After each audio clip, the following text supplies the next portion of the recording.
छात्रों नमस्कार। E learning class में सभी का स्वागत है। हमारे हिंदी सुलभ भारती पाठ्य पुस्तक के कक्षा 7वीं का हमने प्रथम पाठ वाचन मेला का चित्र वर्णन विस्तार से देखा। साथ ही नए शब्द प्रश्नोत्तरों की चर्चा की तथा कुछ प्रश्न गृह कार्य के रूप में आपको हल करने के लिए दिए थे। छात्रों, मुझे विश्वास है कि जिस प्रकार मैंने बताया उसी प्रकार आपने साफ सुथरे सुंदर हस्ताक्षर में हिंदी नोटबुक में आपने सभी प्रश्नोत्तर लिखे होंगे। लेखन का सराव होना आपके लिए अत्यंत आवश्यक है। छात्रों, आपके पास अभी बहुत समय उपलब्ध है। इस समय का सदुपयोग करो। सदुपयोग यानी सही उपयोग, सही इस्तेमाल करो। ज़्यादा से ज़्यादा पाठ पढ़िए। हर रोज़ एक तो पाठ पढ़िए और साथ ही पढ़ने के बाद 10 वाक्यों में आपने पाठ से क्या समझा, क्या जाना, अपने शब्दों में लिखिए। यह सिर्फ मैं हिंदी विषय के लिए नहीं बता रही हूँ। आपको सभी विषय समान रूप से पढ़ते रहने चाहिए, तभी तो आपका शब्द संग्रह बढ़ेगा। तो छात्रों, आज हमें पाठ्य पुस्तक में आई हुई कविता देखने वाले हैं। कविता का नाम है फूल और कांटे। इस कविता के कवि है अयोध्या सिंह उपाध्याय। इन्हें खास तौर पर हरिवंश इस उपनाम से जाना जाता है। सबसे पहले हम कवि का परिचय देखते हैं। हरिवंश जी का जन्म 15 अप्रैल 1865 उत्तर प्रदेश के आजमगढ़ जिले के निजामाबाद नामक स्थान में हुआ। वह एक हिंदी के सुप्रसिद्ध साहित्यकार थे। वह हिंदी साहित्य के सम्मेलन के सभापति भी रह चुके हैं और सम्मेलन द्वारा विद्या वाचस्पति की उपाधि से सम्मानित किए जा चुके हैं। इनकी प्रमुख रचनाएं देखें: प्रिय प्रवास, पद्म प्रसून, वैदेही वनवास, अधखिला फूल, प्रेमकांता आदि।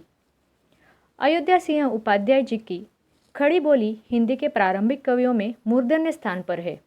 मूर्धन्य यानी महत्वपूर्ण स्थान। अयोध्या जी को हिंदी के एक आधार स्तंभ माना जाता है।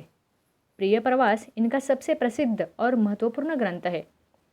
यह हिंदी खड़ी बोली प्रथम महाकाव्य है और इसे मंगला प्रसाद पुरस्कार भी प्राप्त हो चुका है।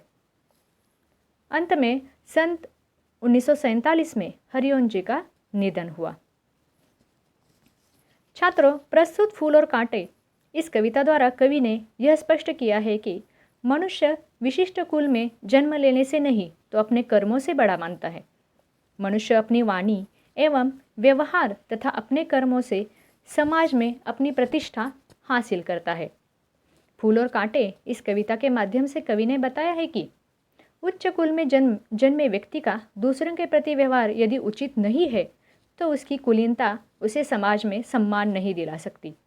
और इसी का उदाहरण कवि ने फूल और कांटे को एक ही पौधे पर जन्मे हैं फिर भी उनका व्यवहार अलग अलग है, ये कविता द्वारा हमें दर्शाया है। तो छात्रों देखते हैं, आइए कविता देखते हैं।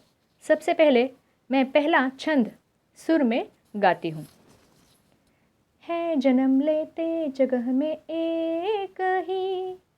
एक ही पौधा उन्हें है पालता, रात में उन पर चमकता चांद भी, एक सी है चांदनी है डालता। छात्रों, अब इसका अर्थ विस्तार से देखते हैं। है जन्म लेते जगह में एक ही, इसका अर्थ है फूल और कांटा दोनों भी एक ही स्थान पर जन्म लेते हैं, यानी उनकी पैदाइश होती है। एक ही पौधा उन्हें है पालता, इसका अर्थ है दोनों को एक ही पौधा एक साथ पालता है, यानी इनका पालन पोषण करता है। आगे देखिए, रात में उन पर चमकता चांद भी, एक सी है चांदनी है डालता। इसका अर्थ है रात के समय चांद जब चमकता है तब अपनी शीतल चांदनी फैलाता है, तब फूल और कांटा दोनों को समान रूप से वह शीतल चांदनी मिलती है। इस छंद में नए शब्द आए हैं, देखिए, जन्म यानी पैदाइश, पालता यानी पालन पोषण। अब दूसरा छंद में सुर में गाकर दिखाती हूँ। मेह उन पर है बरसता एक सा, एक सी उन पर हवाएं है बही, पर सदा ही यह दिखाता है हमें ढंग उनके एक से होते नहीं। इसका अर्थ देखते हैं। मेह उन पर है बरसता एक सा। इसका अर्थ है यहाँ पर कवि ने बताने का प्रयास किया है कि जब पृथ्वी पर बादल जल बरसाता है यानी बारिश होती है तो दोनों पर समान रूप से बादल बरसते हैं। आगे, एक से उन पर हवाएं है बही। इसका अर्थ है तथा जब हवा चलती है तो हवा बहती है, तो फूल और कांटा दोनों के ऊपर ये हवा समान रूप से बहती रहती है। आगे देखिए कविता की पंक्ति, पर सदा ही यह दिखाता है हमें ढंग उनके एक से होते नहीं। इसका अर्थ है दोनों एक साथ एक ही परिस्थिति में रहने पर भी फूल और कांटा दोनों का स्वभाव हमेशा एक जैसा न होकर भिन्न होता है। छात्रों, इस छंद में आए हुए नए शब्द है मेह यानी बादल, सदा यानी सर्वदा निरंतर हमेशा, ढंग यानी स्वभाव। आगे तीसरा छंद देखते हैं। छेद कर कांटा किसी की उंगलियां, फाड़ देता है किसी का वरवसन, प्यार डूबी तितलियों के पर कतर, भोर का है वेद देता शाम तन। इस छंद की पहली पंक्ति है छेद कर काटा किसी की उंगलियां। इसका अर्थ है कांटा किसी की भी उंगलियों को छेद कर घायल कर देता है, उसकी उंगली पर घाव तैयार करता है। आगे की पंक्ति है फाड़ देता है किसी का वरवसन। कांटा किसी के सुंदर वस्त्र, वसन यानी वस्त्र, फाड़ देता है। आगे की पंक्ति देखिए, प्यार डूबी तितलियों के पर कतर, भोर का वेद देता शामतन। इसका अर्थ है जब फूलों पर आकर्षित होकर सुंदर तितलियां प्यार से फूलों के पास आती है तो कांटा उनके पंखों को काट देता है तथा भौरों के सावले शरीर को भी छेद देता है।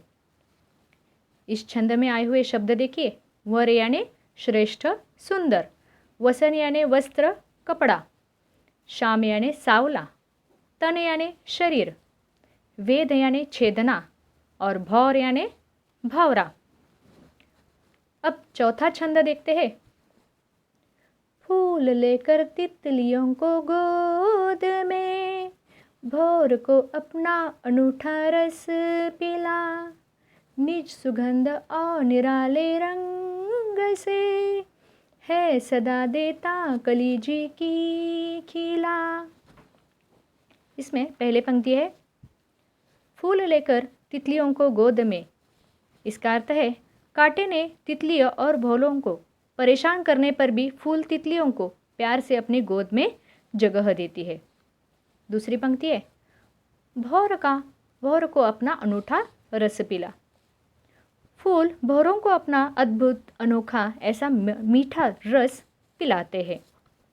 आगे की पंक्ति, निज सुगंध और निराले रंग से है सदा देता कली जी की खिला।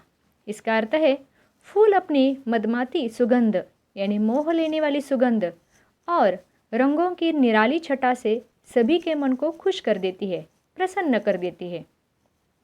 इस छंद में आए हुए नए शब्द अनूठा यानी अद्भुत, अनोखा, जी यानी मन, और इस छंद में मुहावरा भी आया है जी की कली खिलना यानी अत्यधिक प्रसन्न होना, अत्यधिक खुश होना। आगे पांचवा छंद देखते हैं।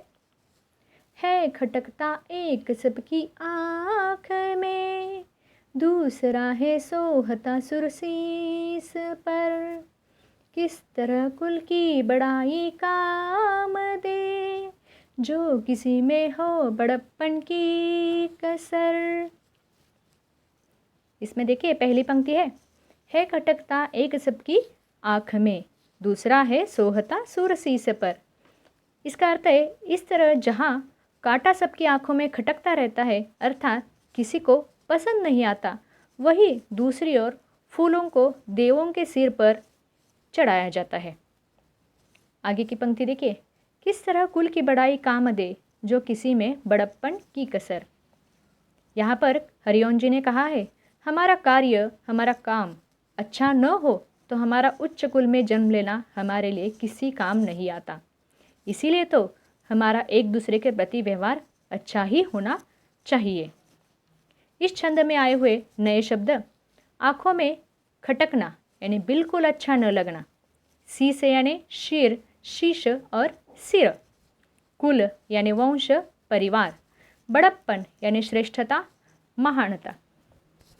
छात्रों, इस प्रकार आज हमने फूल और कांटा यह कविता फूल और कांटे इन उदाहरणों द्वारा जान ली।